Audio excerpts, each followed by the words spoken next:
महिला ने जानबूझकर अपने पति को 1000 साल पुराने सूखे कुएं में धक्का दिया, फिर बिना पीछे देखे भाग गई। और इस समय आदमी को 5 साल से लापता अपने चचेरे भाई का अचानक पता चला। उसके नीचे आते ही कुएं का जलस्तर तेजी से नीचे गिरने लगा और तुरंत मरे हुए चूहे की गंध आने लगी। लेकिन जैसे ही आदमी को गंध के स्रोत पर आश्चर्य हुआ, तभी एक कोने में एक सूखा हुआ शव दिखाई दिया और उस पर 1000 किलो वजनी पत्थर दबा हुआ था। लेकिन आदमी ने इसे देखकर न तो डर महसूस किया, बल्कि और पास जाकर ध्यान से जब उसने भारी पत्थर हटाया, तब उसने देखा कि शव की टांग टूट चुकी थी। फिर उसने ध्यान से देखा और पाया कि उसे शव कुछ अपने चचेरे भाई जैसा लग रहा था।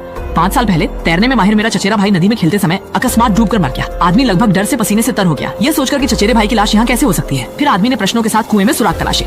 इस समय कुएं का पानी पहले ही सूख चुका था और सामने एक रहस्यमय सुरंग दिखाई दी। इस समय आदमी ने छूकर देखा और तुरंत समझ गया कि असल में कुएं का पानी यहीं से बहकर गया है। जिज्ञासा से प्रेरित होकर वो कुएं का ढक्कन खोलकर देखना चाहता था कि नीचे क्या है, लेकिन अफसोस कि उसकी ताकत बहुत कम थी और वो बिल्कुल नहीं खोल सका। फिर उसने गाय की रस्सी और टहनी लेकर एक उपकरण बनाया। वह रस्सी खींचकर कुएं का ढक्कन खोलना चाहता था। फिर जैसे ही वह खींचने वाला था, अचानक नीचे की एक रहस्यमय ताकत ने उसे खींच लिया। 1000 मीटर की रस्सी तुरंत ही अंदर खींच गई। इस दृश्य ने आदमी की जिज्ञासा को 1 लाख गुना बढ़ा दिया और वह ठान चुका था कि वह देखेगा कि कुएं के नीचे क्या छुपा है। फिर आदमी ने चारों ओर देखा कि कोई ऐसा उपकरण है जो मदद कर सके। तभी उसने देखा कि एक हल्की सी मुड़ी हुई लोहे की लाठी। इसके बाद उसने अपनी कमर से पिस्तौल निकाली और पूरी स्थिति का पता लगाने की तैयारी की। लेकिन जैसे ही कुएं का ढक्कन खुला, उसके सामने का दृश्य देखकर वह दंग रह गया। साहसी लोग बाएं नीचे के 8वें एपिसोड पर क्लिक करें आगे की जानकारी के लिए।